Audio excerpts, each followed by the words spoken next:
नमस्ते। जीवन के सबसे छोटे ब्लूप्रिंट यानी माइक्रोजेनेटिक्स से लेकर विशालकाय इवोल्यूशन या विकासवाद तक की इस अद्भुत यात्रा में सभी का स्वागत है। आज के इस एनालिसिस में हम इन बारीकियों को गहराई से समझने वाले हैं। तो चलिए बिना किसी देरी के सीधा शुरू करते हैं।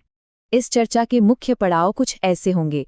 पहले जीवन का ब्लूप्रिंट, फिर मेंडल के नियम, पुनेट स्क्वेयर्स, जीनोटाइप मिस्ट्री और अंत में प्राकृतिक चयन। खैर, आगे बढ़ने से पहले एक छोटी सी पहेली पर गौर करते हैं।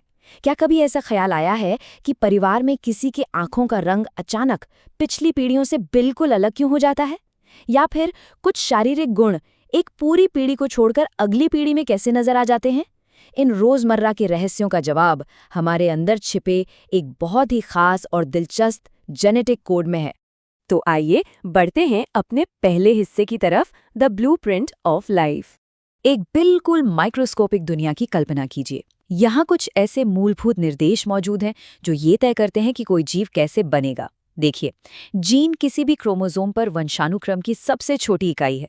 इसे ऐसे समझ सकते हैं जैसे ये शरीर का एक इंस्ट्रक्शन मैनुअल हो। और अलील क्या है? बहुत ही आसान है। ये उसी जीन का एक अलग रूप या उसका विकल्प है। यानी अगर जीन एक निर्देश है कि आंखों का रंग कैसा होगा, तो अलील ये बताता है कि वो रंग असल में काला होगा या नीला। अब जीनोटाइप और फिनोटाइप के बीच का फर्क समझना बहुत ही दिलचस्प है। जीनोटाइप को एक अदृश्य जेनेटिक कोड मान लीजिए, जो शरीर की कोशिकाओं के अंदर लिखा होता है, जैसे कैपिटल टी और कैपिटल टी। इसके उलट फिनोटाइप वो है जो असल में सामने दिखाई देता है, यानी किसी गुण की फिजिकल अपीयरेंस, जैसे कि किसी पौधे का असल में लंबा दिखाई देना। जेनेटिक्स की दुनिया में एक बहुत ही विजुअल और आसान सा नियम चलता है। डोमिनेंट या प्रभावी गुणों को हमेशा कैपिटल लेटर्स में लिखते हैं। ये वो गुण हैं जो हर हाल में खुद को जाहिर करते ही हैं। वहीं रिसेसिव या अप्रभावी गुण लोअर केस यानी छोटे लेटर्स से दर्शाए जाते हैं। ये तब तक छिपे रहते हैं जब तक कि इनकी जोड़ी किसी दूसरे रिसेसिव के साथ ना बन जाए।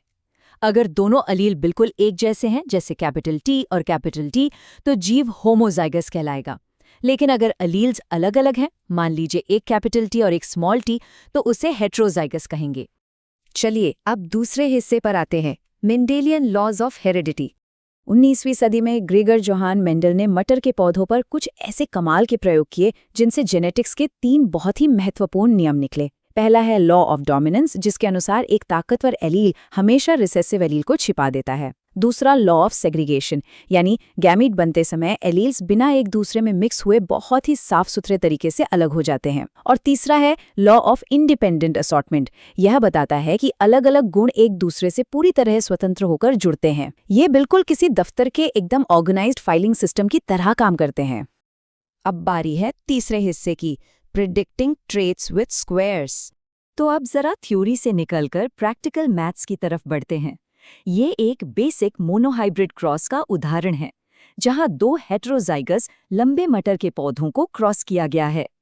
यहाँ माता पिता के एलिल्स को बाहर की तरफ रखा गया है, एक कैपिटल टी और एक स्मॉल टी, और बीच के खानों में सारे संभावित जेनेटिक कॉम्बिनेशंस मौजूद हैं। इस छोटे से स्क्वायर से अगली पीढ़ी का पूरा जेनेटिक मैप बड़ी आसानी से सामने आ जाता है। और जानते हैं इसका नतीजा क्या होता है? ये क्रॉस बहुत ही शानदार ढंग से एक क्लासिक फेनोटाइपिक रेशियो देता है, 3:1। मतलब बाहरी बनावट के हिसाब से 4 में से 3 पौधे लंबे होंगे और केवल एक बौना होगा। ये इस बात का पक्का सबूत है कि बौनेपन का वो रिसेसिव गुण कहीं गायब नहीं हुआ था, वो बस पिछली पीढ़ी में बड़ी चालाकी से छिपा हुआ था। अच्छा, अगर एक ही समय में 2 अलग-अलग गुणों का पता लगाना हो, जिसे डाइहाइब्रिड क्रॉस कहते हैं, तो गैमीट्स खोजना थोड़ा सा मुश्किल लग सकता है। लेकिन चिंता की कोई बात नहीं। इसके लिए FOIL यानी फॉइल मेथड एक बेहतरीन और अचूक तरीका है। फर्स्ट, आउटसाइड, इनसाइड और लास्ट, 2 अलग-अलग गुणों को एक साथ ट्रैक करने के लिए ये स्टेप बाय स्टेप टेक्निक सच में बहुत ही असरदार है। चलिए इसे एक बड़ी ही मजेदार कहानी से समझते हैं। मू नाम की एक बिल्ली की कल्पना कीजिए, जिसे सिंक में बैठना बहुत ही पसंद है। अब सिंक पसंद करना और शरीर पर बाल होना, ये दोनों डोमिनेंट गुण हैं। अगर मू का क्रॉस एक ऐसी बिल्ली से हो जिसके बाल नहीं हैं और जिसे सिंक भी बिल्कुल पसंद नहीं है, तो ये 4x4 का मैट्रिक्स एकदम सटीक भविष्यवाणी कर सकता है। ये बता देगा कि कितने बच्चों में बाल होंगे और उनमें से कितनों को सिंक में बैठना पसंद होगा। है ना मजेदार? आगे बढ़ते हैं अपने चौथे पड़ाव की ओर, सॉल्विंग द जीनोटाइप मिस्ट्री। मान लेते हैं कि कोई अपनी जीभ को रोल कर सकता है। ये एक डोमिनेंट गुण है, इसमें कोई शक नहीं। लेकिन क्या वो होमोजाइगस है या हेटेरोजाइगस, सिर्फ बाहर से देखकर ये बताना तो बिल्कुल नामुमकिन है। और ठीक यही काम आता है टेस्ट क्रॉस। ये एक ऐसा एक्सपेरिमेंट है जिसमें उस अनजान जीनोटाइप वाले डोमिनेंट जीव का क्रॉस हमेशा एक होमोजाइगस रिसेसिव जीव के साथ कराते हैं। दरअसल इस रिसेसिव पार्टनर का इस्तेमाल करना ही वो इकलौती चाबी है जो उस छिपे हुए जेनेटिक कोड के राज से पर्दा उठाती है।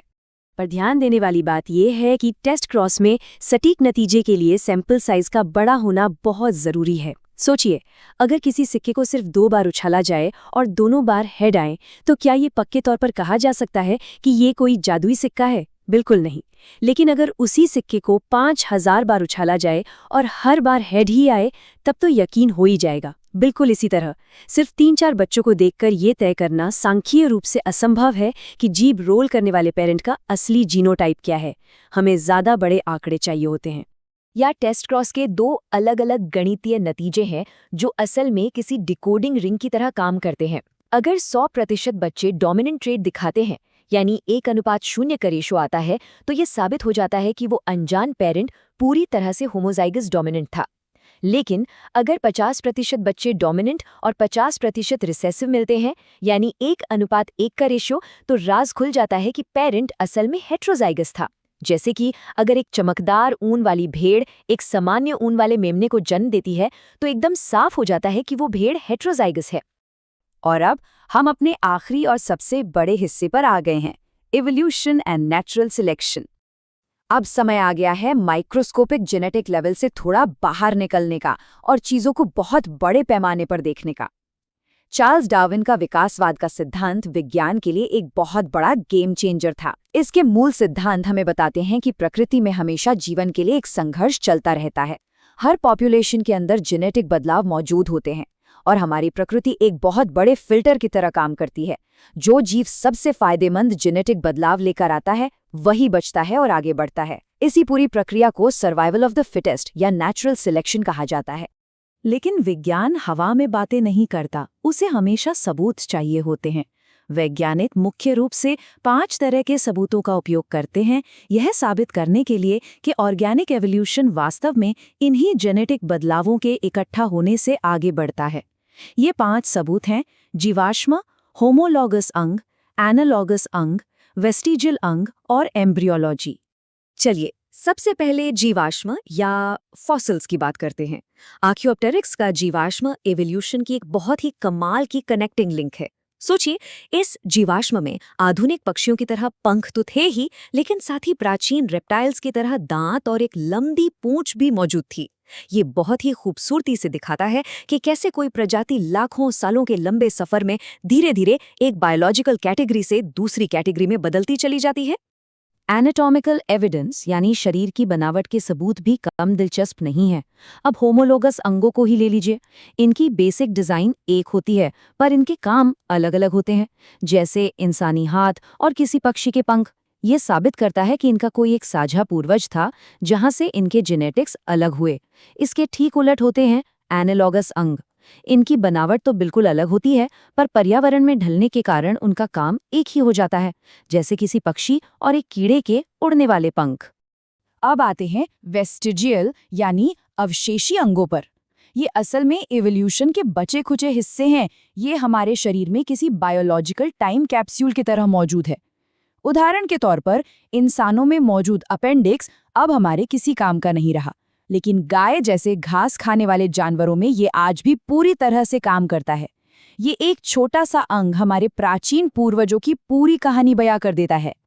और अब हम इस एनालिसिस के बिल्कुल अंत में आ गए हैं। सब कुछ समझने के बाद एक बहुत ही गहरा सवाल जहन में आता है।